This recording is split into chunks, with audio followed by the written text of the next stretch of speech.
Good day, Mom and Sir. My name is Leia Isa M. Malitig. I'm 33 years old. I'm a Roman Catholic.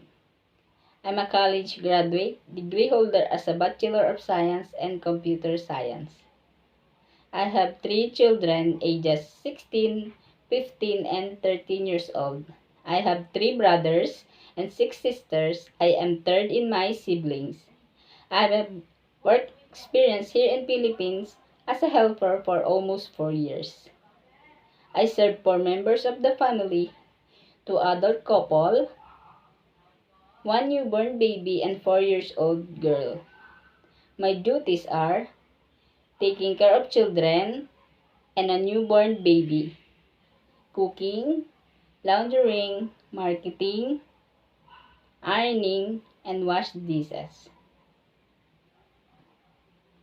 To all employers in Hong Kong, please choose me as your helper because I'm a patient, hardworking, honest, and loyal person.